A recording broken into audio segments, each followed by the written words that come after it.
लिंग मात्रेण गतम्य ताम्र भाजनम असं एक सुभाषित आहे. काय आहे, गतानुगतिक होऊन माणसं परमार्थ प्रवृत्त होतात. म्हणजे म्हणजे असं की तुम्ही असं का करता, तर काही नाही हो, आमचे वडील असंच करत होते म्हणून. हे गतानुगतिक होणं आहे. अनुगतिक होणं आहे. अनुगतिक होणं आहे हे. म्हणजे काय आहे, की ते करत होते म्हणून मी करतो.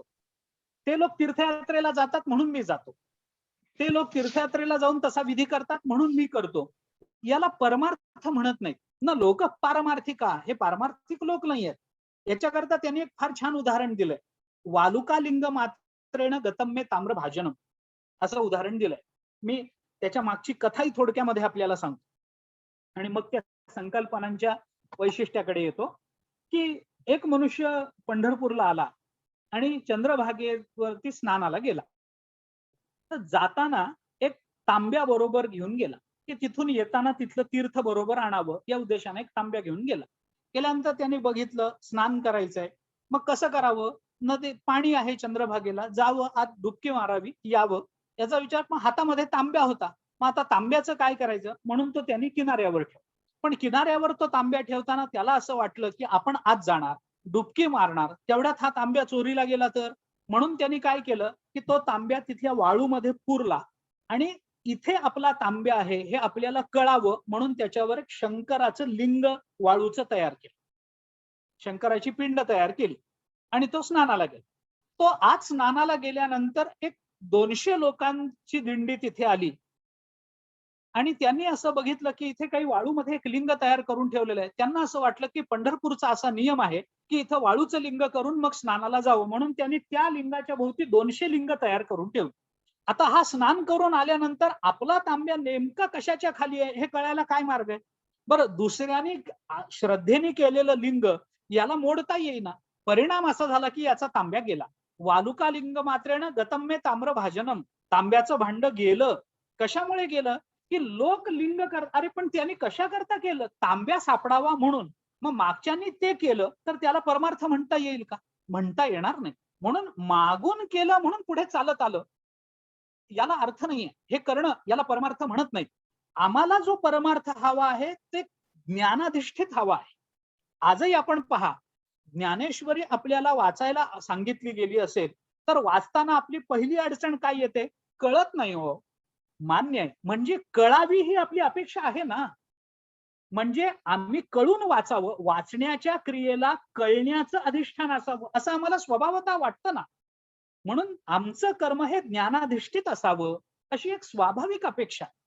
आणि म्हणून समुच्चय आणि समन्वय या दोन्ही मधलं अंतर आता आपल्याला जास्त स्पष्ट करता येईल. ज्ञानेश्वर महाराजांनी सुद्धा कर्माचे डोळे ज्ञान ते निर्दोष होवावे असं म्हटलंय.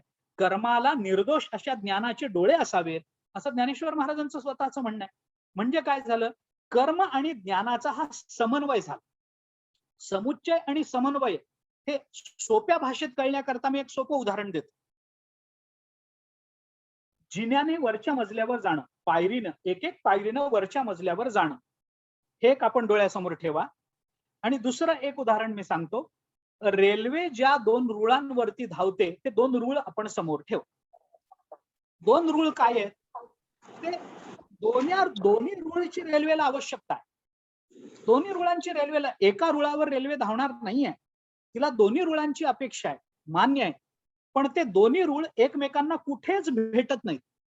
ते कायम स्वतंत्र राहतात, त्यांचा एकमेकांशी कधीच संबंध येत नाही. जर आला तर रेल्वेला अपघात होईल, इतकं ते सरळ आहे. आता 2 रूळ म्हणजे समुच्चय आहे आणि जिन्याने वर जाणं म्हणजे समन्वय. जिन्याने वर जाण्यामध्ये काय असतं की मागची पायरी पुढच्या पायरीचं साधन असते आणि शेवटच्या पायरी करता आधीच्या 10 पायऱ्या साधन होतात. पण शेवटची पायरी वर चढून गेल्यानंतर मागच्या साधनांना, मागच्या 10 पायऱ्यांना तशा अर्थाने अर्थ राहत नसतो. तसं ज्ञान आणि कर्माचा समन्वय करण्याचा ज्ञानोबारायांचा आग्रह आहे, समुच्चय करण्याचा नाही. कर्म कर्माच्या मार्गाने जीवनात चालू आहे आणि ज्ञान ज्ञानाच्या मार्गाने चालू आहे नाही, अशी अपेक्षा ज्ञानेश्वर महाराज करत नाहीत. ज्ञानेश्वर महाराज असं म्हणतात की आपण आधी स्वधर्मानं आपलं अंतःकरण शुद्ध करून घेतलं पाहिजे. ते स्वधर्म हे जर आमचं कर्म असेल तर कर्मानं, निष्काम कर्माचरणानं अंतःकरण शुद्धी झाली की त्या शुद्ध अंतःकरणातच ज्ञानाचा उदय होत असल्यामुळे कर्म हे ज्ञानाच्या प्राप्तीचं साधन बनतं. ज्ञानाचा अधिकार प्राप्त करून देण्याकरता कर्माची आवश्यकता जर असेल तर कर्म आम्हाला ज्ञानाच्या अधिकाराकरता संपन्न करतं. म्हणजे एका जिन्याची पहिली पायरी हे दुसऱ्या पायरीचं साधन बनलंय. कर्म हे ज्ञानाचं साधन बनलं, निष्काम कर्माचरण हे ज्ञानाचं साधन बनलं. बरोबर. मग आता कर्म आणि ज्ञानाचा असा समन्वय साधून देण्याकरता आणि त्याच्या बरोबरीनं उपासना सुद्धा त्याच्यामध्ये अंतर्भूत करण्याकरता आता या सगळ्या प्रकरणामध्ये कुठेतरी स्वधर्म स्वकर्म या सगळ्या गोष्टींचा विचार येतोच आहे, ज्याचे प्रश्न आपल्याला पुढे विचारलेले. मी आता म्हणूनच थोडंसं स्पष्ट आणि थोडंसं विवरणात्मक आता बोलतो आहे की असं एकदा झालं, उपासनेने कर्माचा अधिकार किंवा कर्माने उपासनेचा अधिकार, उपासनेने ज्ञानाचा अधिकार, तो समन्वय आपण थोडासा वेगवेगळा लावू शकतो. परंतु असा ज्ञानाचा अधिकार एकदा प्राप्त झाला की मग त्या ज्ञानाने जीवनाची धन्यता प्राप्त करून घेणं, याच्याकडे सगळ्या धार्मिक ग्रंथाचा कल आहे, याच्याकरता सगळ्या ग्रंथाचा उपदेश आहे.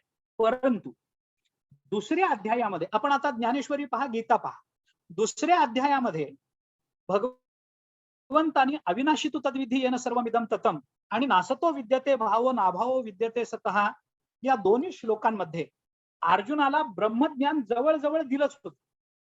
आत्मा अविनाशी आहे, तू त्या अविनाशी आत्म्याला जाणून घे, तद्विधी त्या आत्म्याला तू जाणून घे. मग ते कसं असतं, मग बाकीचं कसं असतं, नासतो विद्यते भाव नाभाव, आत्मस्वरूपाला सोडून बाकीचं सगळं नष्ट होणार आहे. हे सगळं तत्वज्ञान सांगून झालंय. पण अर्जुन म्हणतो तेव्हा काही कळलं नाही, हे सगळं डोक्यावरून गेलंय माझ्या. अविनाशी म्हणजे काय, त्याला जाणायचं म्हणजे काय आहे, जर ते अविनाशी अव्याकृत असेल तर ते आम्ही कसं जाणायचं, त्याचा मार्ग काही कळलं नाही देव. मग भगवंताने अर्जुनाला दुसऱ्या अध्यायाच्या शेवटी अर्जुनाला सांगितलं, अर्जुना तुला जर काही कळलं नाही तर का कळलं नाही याचा विचार केलास का? ज्ञानेश्वरी आम्हाला हा खुलासा करून देते, का कळलं नाही. कारण हे ज्ञान होण्याकरता अंतःकरणाची जी शुद्धता पाहिजे ती आत्ता तुझ्याकडे नाही. तुझं अंतःकरण शोकाकुल झालेलं आहे, तुझ्या अंतःकरणामध्ये आता व्यामोह आहे, तुझ्या अंतःकरणाची अवस्था दोलायमान झालेली आहे. युद्ध करावं न करावं, घरच्यांना मारावं न मारावं, यांना मारल्याने आपण नरकात पडू का राज्यासाठी युद्ध केल्याने आपण स्वर्गात जाऊ, तुला काहीही हे कळत नाही. यांनाच मारून राज्य मिळवायचं असेल तर युधिष्ठिराला का मारू नये, भीमाला का मारू नये, असे प्रश्न तुझ्या अंतःकरणात आहेत. म्हणून तुझं अंतःकरण जर दोलायमान व्यामोहयुक्त झालेलं असेल तर तुला आता हे ज्ञान होणार नाही. मग काय करावं लागेल, तुझं अंतःकरण शुद्ध करावं लागेल.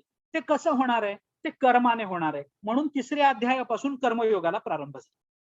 दुसऱ्या अध्यायात ज्ञान देऊन जर ते कळत नसेल तर मग कर्माकडे प्रवृत्त व्हावं लागेल. तिसऱ्या अध्यायापासून कर्माचा विचार प्रारंभ आहे.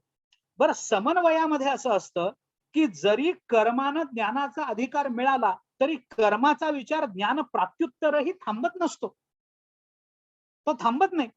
ज्ञानानंतरही कर्म करणं आहेच आहे जोपर्यंत प्रारब्धात आहे, पण तो वेदांताचा स्वतंत्र भाग आहे, मी आता त्याचा विचार करत नाही.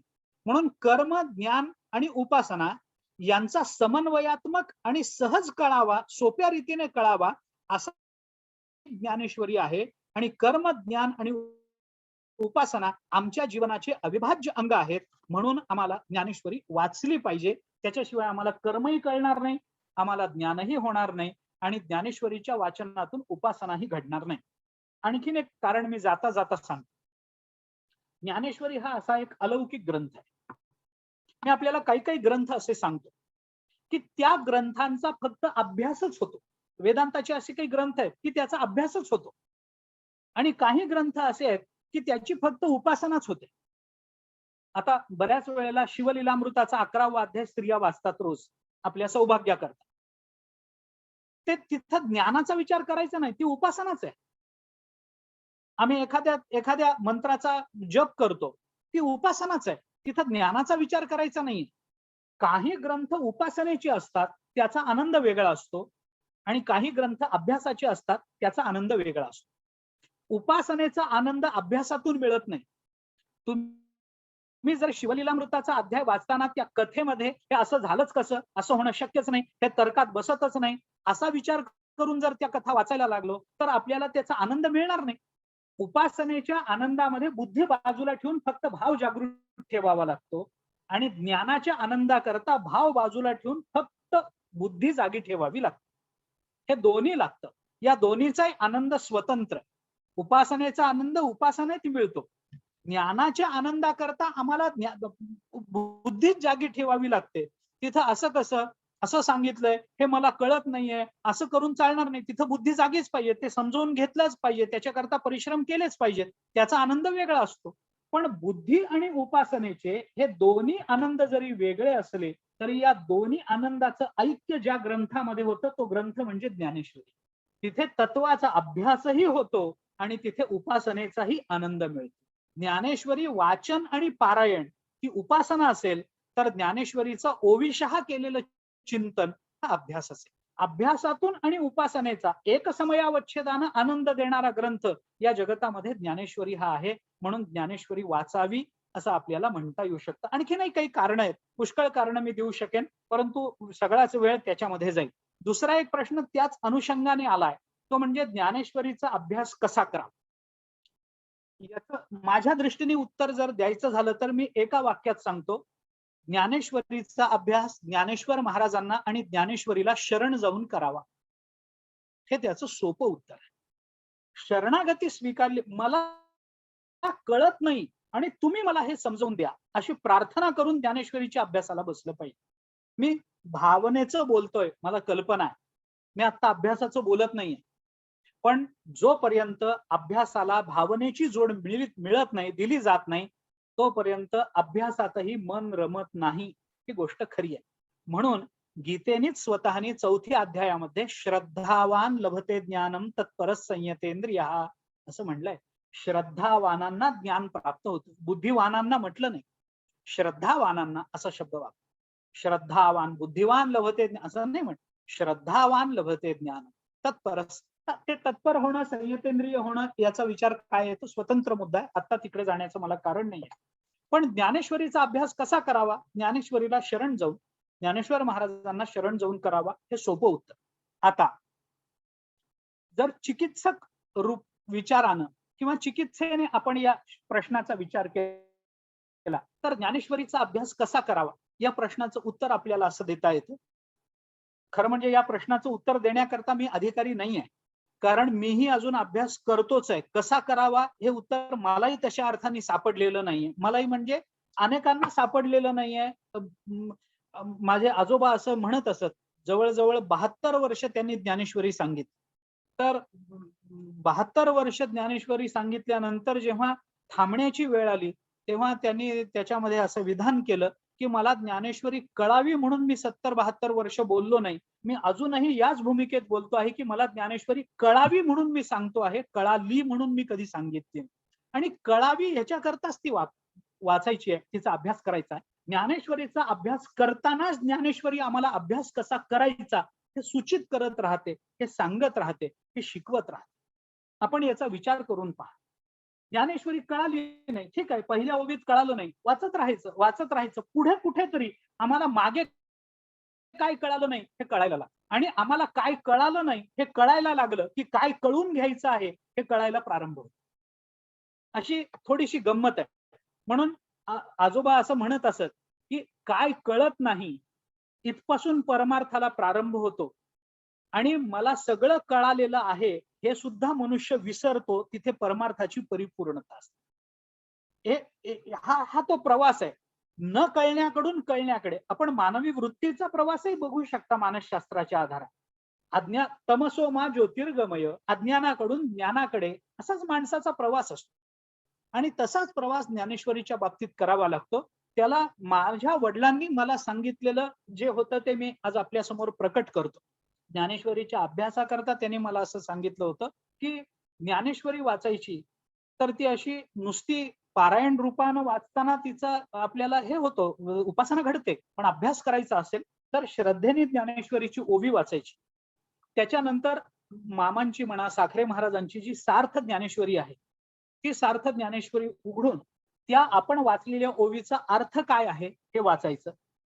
त्या अर्थामध्ये कोणत्या शब्दाचा अर्थ कोणता आहे हे समजून घ्यायचं, आणि वाचलेल्या अर्थाचं अनुसंधान ठेवून पुन्हा ओवी वाचायची आणि मग पुढच्या ओवीकडे जायचं. अशी ज्ञानेश्वरी जर आपल्याला वाचता आली तर दिवसाकाठी कमी ओव्या होतील, पण जेवढ्या होतील तेवढे आम्हाला निश्चित अर्थाचा आनंद देऊन जातील, हे नक्की आहे. आता त्याच्यामध्ये गंमत अशी आहे की याच्याने अर्थाचा आनंद मिळतो, पण ज्ञानेश्वर महाराजांच्या आणि भगवंताच्या बोलण्याच्या भावाचा आनंद मिळायचा असेल तर त्याला पुन्हा श्रद्धेची जोड द्यावी लागते आणि त्या श्रद्धेने ती ज्ञानेश्वरी वाचावी लागते. तर भाव अक्षराची गाठी ब्रह्मज्ञानाने गोमटी असणारी ही ज्ञानेश्वरी आम्हाला कुठेतरी थोडीफार समजायला लागते, किंवा ज्ञानेश्वरी समजायला लागली आहे असा भ्रम सुरुवातीला निर्माण होतो आणि पुढे जाऊन आम्हाला काहीही कळत नाहीये की वस्तुस्थिती आपल्या ध्यानात यायला लागते. हे सुद्धा एका अर्थाने मोठं आनंददायी आहे. अर्थात हे पुन्हा मी सांगतो की अभ्यास आणि उपासना या दोन्ही अंगाने आपण त्याचा विचार केला पाहिजे. अभ्यास कसा करावा, उपासनेची जोड देऊन करावा, हे त्याचं उत्तर. आता ज्ञानेश्वरीच्या अभ्यासाकरता इतर सहाय्यक पुस्तकं कोणती असावीत असा एक प्रश्न त्याच्या अंतरंगात विचारला. त्याचं उत्तर मी मगाशी देऊन आलो. आमचे आजोबा असं म्हणत असत की ज्ञानेश्वरी ही ज्ञानेश्वरीनेच सुटते, तिला अन्य ग्रंथांचा आधार घ्यायचं कारण नाही. परंतु हे जरी खरं असलं तरी परंतु आपल्याला जर थोडासा तत्वज्ञानात स्वारस्य असेल तत्वज्ञानामध्ये, तर वेदांताचे जे प्राथमिक ग्रंथ आहेत, प्राथमिक विचारसागर असेल, वृत्ती प्रभाकर असेल, तत्वानुसंधान सार असेल, किंवा हे जर काहीच जमत नसेल, या तत्वज्ञानाची कोणतीही पार्श्वभूमी आपल्या विचाराला नसेल, तर मी आपल्याला थोडंसं उलट सांगत जातो की ज्ञानेश्वरी समजून घ्यायची आहे हे ध्येय डोळ्यासमोर ठेवून आपण पहिल्यांदा तुकाराम महाराजांचा गाथा वाचावा. गाथा वाचून झाला आणि साधारण कल्पना आली की त्या आधारावर एकनाथ महाराजांचं भागवत वाचावं. एकनाथ महाराजांच्या भागवतामध्ये पारमार्थिक ज्या संकल्पना आणि संज्ञा आहेत त्यांच्या अर्थाचं विवरण केलेलं आहे. त्या अर्थात त्यांच्या व्याख्या खूप स्पष्ट केलेल्या आहेत. त्या व्याख्या डोळ्यासमोर ठेवून जर आपण भागवतानंतर ज्ञानेश्वरी हातात घेतली तर ज्ञानेश्वरी अधिक लवकर समजते असा अनेकांचा अनुभव आहे आणि तसा त्यांनी बोलूनही दाखवला. त्यामुळे त्याच्या बरोबरीनं गाथा आणि एकनाथी भागवत आणि अर्थात त्याच्या बरोबरीने दासबोध गाथा एकनाथी भागवत ज्ञानेश्वरी असा जर प्रवास आपण केला तर तो प्रवास आपल्याला निश्चितच ज्ञानेश्वरीच्या अभ्यासामध्ये स्वारस्यही निर्माण करेल आणि त्या अभ्यासाचा आनंदही देईल असं वाटतं. आणखीन एक प्रश्न त्या संबंधात आलाय, तो म्हणजे ज्ञानेश्वरीतल्या पाठभेदांचा किती पाठपुरावा करावा. मी त्याचं उत्तर इतकंच देईन की करू नये, पाठभेदामध्ये अडकू नये, हे त्याचं सरळ उत्तर आहे. संस्कृतामध्ये स्थितस्य गतिश्चिंतनीया असा एक न्याय आहे. म्हणजे असं सोप्या भाषेमध्ये, आपल्या डोळ्यासमोर जी प्रत आहे त्या प्रतीमध्ये जो पाठ स्वीकारलेला आहे त्या पाठानुसार तिथं आलेला अर्थ स्वीकारावा आणि पुढे जावा. पाठभेदांची चर्चा कधी होते, जेव्हा अर्थामध्ये विरोध किंवा बदल दिसतात तेव्हा पाठभेदांची चर्चा होत असते. जोपर्यंत अर्थामध्ये बदल होत नाही किंवा अर्थामध्ये विरोध दिसत नाहीये तोपर्यंत पाठभेद स्वीकारू नये. आता ह्याची एक गंमत मी आपल्याला जाता जाता सांगतो. काय आहे की ज्ञानेश्वरीच्या बाबतीत तरी मी असं म्हणू शकतो, किंवा एकूण संत वाङ्मयाच्या बाबतीत तरी असं म्हणू शकतो की समजा पाठभेद आले तर पाठभेदाच्या अर्थातल्या विरोधाकडे अथवा बदलाकडे फार वेगळ्या दृष्टीनं न बघता ज्ञानेश्वर महाराजांच्या ओवीचा या दोन पद्धतीनं अर्थ लावता येतो हे वैविध्य लक्षात घेऊन पुढे जावं, म्हणजे पाठभेदाची चर्चा करण्याचं काम राहत. म्हणजे जिथे आम्हाला एकच अर्थ कळत होता तिथं पाठभेदाने आम्हाला दोन अर्थ दिले, आमची श्रीमंती वाढली ना त्या पाठभेदामुळे. आणि असं जर होत असेल, अर्थाची श्रीमंती वाढत असेल, तर आम्हाला दोन्ही पाठभेदांचा अर्थ करून पुढे जाता येणं शक्य आहे. विरोधाच्या बाबतीत विचार करायचा झाला तर मी आपल्याला एक उदाहरण देतो. ज्ञानेश्वरीमध्ये एक पाठभेद आहे, आता विस्तार होईल त्याचा पण तरी बोलतो. अर्थ बोलाची वाट पाहे, भावाचा फुलोरा होत जाय मतीवर वगैरे पुढे, पण अर्थ बोलाची वाट पाहे आणि याला पाठभेद आहे अर्थ बोलाची वाट न पाहे. अर्थ बोलाची वाट पाहे आणि अर्थ बोलाची वाट न पाहे, अगदी विरोध, न घालून नकार घालून पूर्ण विरोध. अर्थ बोलाची वाट पाहतो आणि अर्थ बोलाची वाट पाहत नाही, असे पूर्ण विरोधी दोन पाठभेद आहेत. आता गंमत कशी आहे की अर्थ बोलाची वाट पाहतो असा अर्थ जर घेतला तर काय अर्थ लागतो? अर्थ बोलण्याची वाट बघतो म्हणजे अर्थ आधी येतो आणि मग बोलणं येतं. वाट पाहणारा आधी येतो आणि ज्याची वाट पाहिली जाते तो नंतर येतो. अर्थ बोलाची वाट पाहतो म्हणजे काय झालं? म्हणजे अर्थ आधी प्रकट होतो, नंतर बोलणं प्रकट होतं, अशी ज्ञानेश्वरी आहे. शब्द नंतर येतात पण अर्थ आधी धावत पुढे येतो. झालं. आता अर्थ बोलाची वाट न पाहे याचा अर्थ काय होतो? अर्थ बोलणं आधी येतंय का नाही याची वाट बघत नाही, अर्थ पुढे निघून जातो, तो त्याची वाट बघत नाही, बोलणं मागवून येतं. म्हणजे दोन्हीचाही अर्थ एकच झाला. अर्थ बोलाची वाट पाहे हे म्हणण्यामध्ये अर्थ आधी प्रकट होतो, बोलणं नंतर. आणि अर्थ बोलाची वाट न पाहे या पाठभेदामध्ये काय झालं की अर्थ वाट बघत बसत नाही, बोलणं माझ्या बरोबर येतं का नाही ते. अर्थ आधी निघून जातो आणि बोलणं मागवून येतं, म्हणजे अर्थ तोच झाला. जर असे पाठभेद असतील तर दोन्ही अंगाने ज्ञानेश्वरीचं सौंदर्यच आमच्या लक्षात येतं. त्याच्यामुळे पाठभेदांचा विचार करताना अर्थ वैविध्याच्या दृष्टीने करावा, जर करायचा असेल तर अर्थ विरोधाच्या दृष्टीने करू नये. आता एक या सगळ्या विषयाला सोडून आलेला प्रश्न असा आहे की स्वधर्म म्हणजे जन्मजात लाभलेला की शिकून मिळवलेला, आणि तो बदलू शकतो का?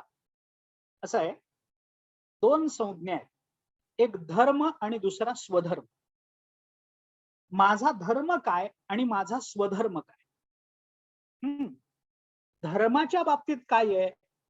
जो समष्टी करता असतो तो सर्वसामान्यतः धर्म असतो, सगळ्यांकरता. खोटं बोलू नये हा धर्म जर मानला तर तो कुणा करता आहे?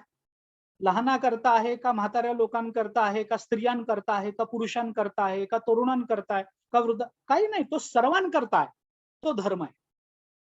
आणि स्वधर्माचा विचार करताना मी जर शिक्षक असेन तर माझा स्वधर्म बदलू शकतो, पण मी जर शिक्षक असलो तरी खोटं बोलायचं नाही हा धर्म नाही बदलू शकत. मी डॉक्टर आहे, माझा धर्म वेगळा, मी शिक्षक आहे, माझा धर्म वेगळा, मी श्रोता आहे, माझा धर्म वेगळा, मी वक्ता आहे, माझा धर्म वेगळा, मी गायक आहे, माझा धर्म वेगळा, मी वादक आहे, माझा धर्म वेगळा, मी गृहिणी आहे, माझा धर्म वेगळा. म्हणजे माझा स्वधर्म वेगळा. म्हणजे स्वधर्मामध्ये आपल्या अधिकाराची चर्चा होते, पण धर्मामध्ये आपल्या अधिकाराची चर्चा होत नाही. तो स्वधर्म कसा सिद्ध होतो? तो स्वधर्म आपल्या जन्मानुसार, आपल्या वयानुसार, आपल्या ज्ञानानुसार आणि आम्हाला जसे जसे अधिकार प्राप्त होत जातात तसा तसा तो सिद्ध होतो. आता माझ्या वडिलांचं मी श्राद्ध करावं, एक मी धार्मिक उदाहरण देतो. माझ्या वडिलांचं मी श्राद्ध करावं हा माझा स्वधर्म झाला. कोणीतरी येईल आणि माझ्या वडिलांचं श्राद्ध करेल नाही, मलाच करायला पाहिजे, मीच करेन. माझ्या वडिलांबद्दलची कृतज्ञता मीच प्रकट करायला पाहिजे. ठीक आहे.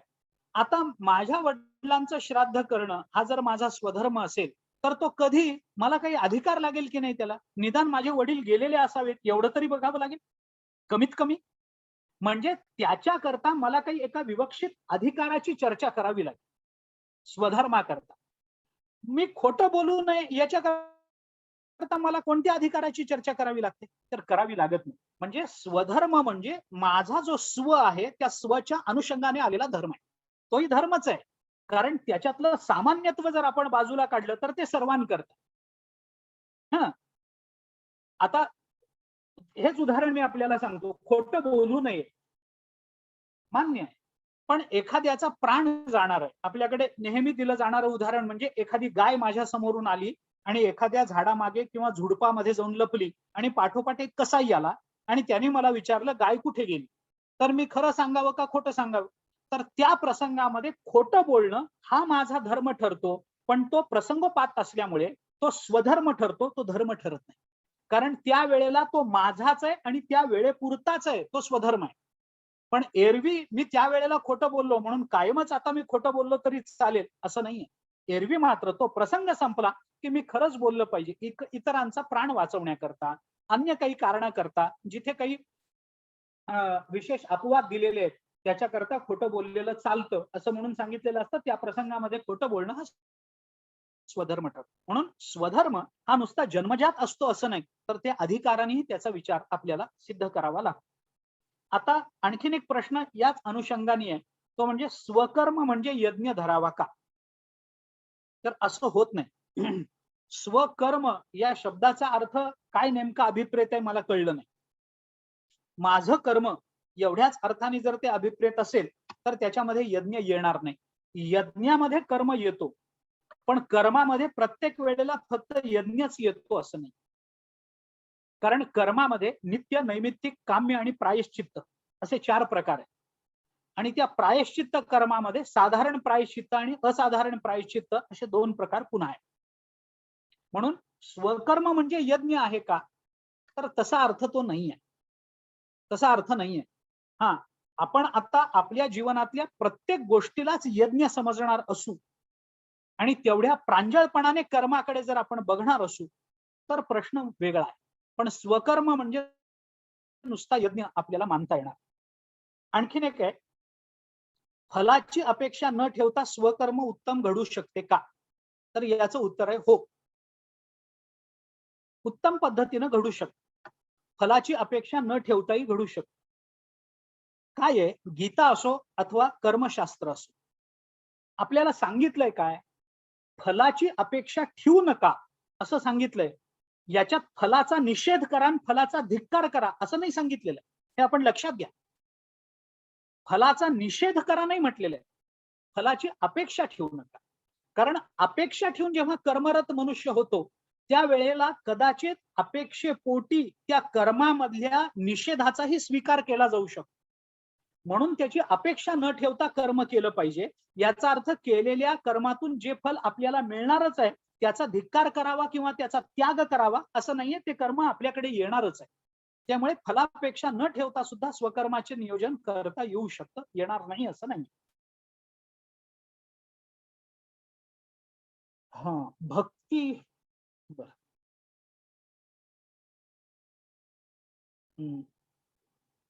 ठीक आहे. भक्ती हे सर्वच साधनातला एक कॉमन फॅक्टर मानावा का, असा एक विचार आहे. तर त्याचं उत्तर असं आहे की भक्तीतही काही परतम भाव आहे.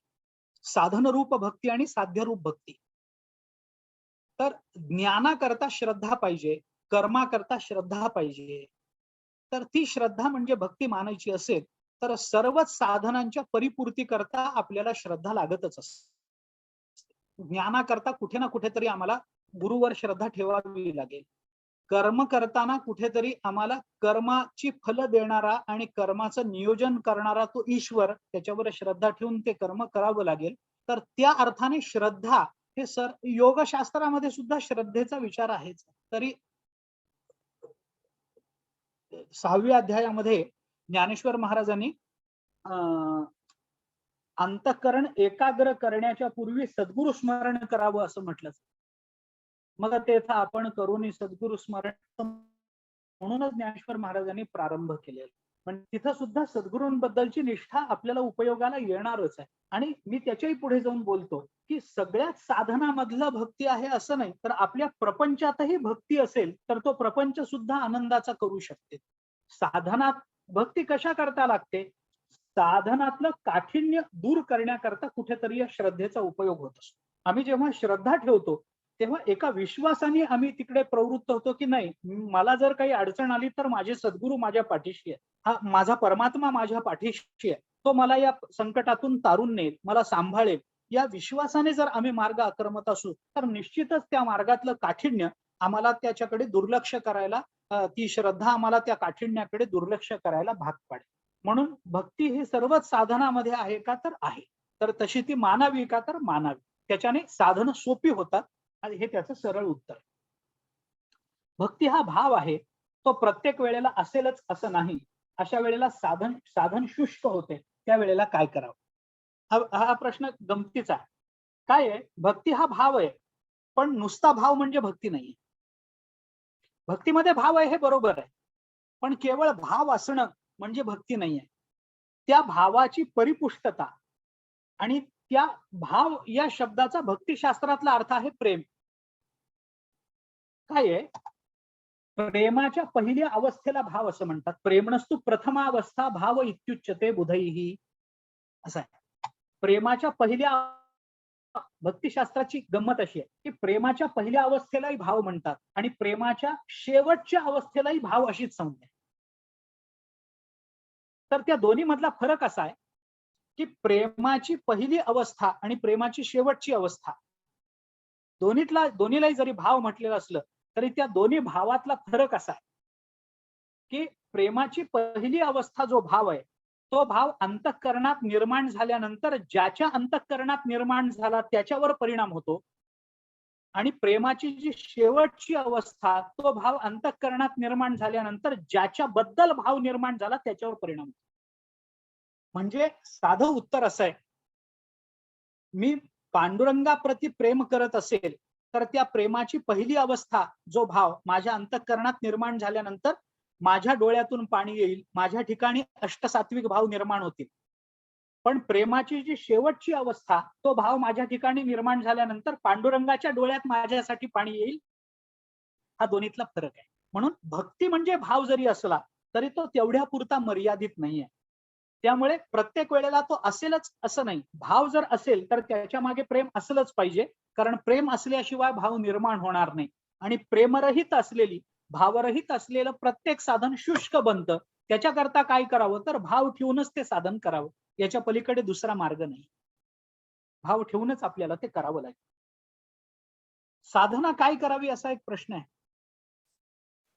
तर त्याचं उत्तर एवढंच आहे की आपण आता जे करत आहात तेच करत असावं. ज्ञानेश्वरीचा अभ्यास करावा, नामस्मरण करावं, संत वाङ्मयावर निष्ठा ठेवून जीवनाकडे प्रांजळपणे बघण्याचा प्रयत्न करावा.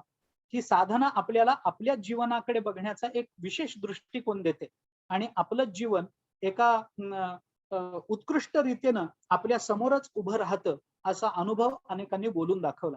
त्यामुळे आपण जे करत आहात ती साधनाच आहे. ज्ञानेश्वरीचा अभ्यास करत आहात, नामस्मरण करता, ती साधनाच आहे. तीच साधना चालू ठेवावी असं मला वाटतं. साधना आपली आपण करावी का सद्गुरू लाभल्यावरच करावी असा एक प्रश्न आहे.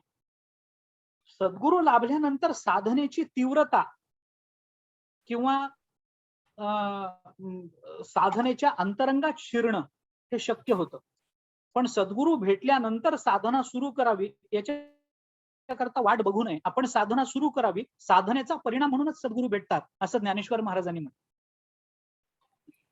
श्री गुरु आपण आपल्याला वेळेचं थोडं बंधन येतंय. हो. आणि त्यामुळे तुम्हाला आमच्या बंधनात अडकायला लागणारा आणखीन एकदा येतोय. म्हणजे आज जरी नाही झाला कम्प्लीट तरी परत एक महिन्यात किंवा तुमच्या सोयीनं जेव्हा तुम्हाला परत वेळ होईल. आपण म्हणाल तसं एक मला वाटतं 2 मिनिट माझ्या हातात आहे. हो, बोला. आहे त्या वेळेचा उपयोग करून घेतो. उपयोग करून घ्या. आपण पुढची हे मीटिंग ठरवूया. आणखीन एक सोपा प्रश्न आहे, वाचन मनन हा ज्ञानयोग म्हणता येईल का? तर मनन हा ज्ञानयोग म्हणता येईल. वाचन हा ज्ञानयोग होत नाही, पण मननाकरता वाचन करणं आवश्यक आहे म्हणून ते त्याच्या अंतर्गत येतं, पण गौणार्थानं येतं. मुख्यार्थानं मनन हेच येतं. आत्मावारे द्रष्टव्य श्रोतव्य मंतव्य निधिध्यासितव्य मैत्री असं याज्ञवल्क्याने मैत्रीला उपदेश करताना त्याच्यात मनन निधिध्यासन याच्याने आत्मा बघता येतो असं म्हटलंय. म्हणून मनन ज्ञानयोगामध्ये येऊ शकतं. शेवटचा प्रश्न घेतो. विश्वरूपाचे भान ठेव असं भगवान सांगतात म्हणजे नेमकं काय करायचं?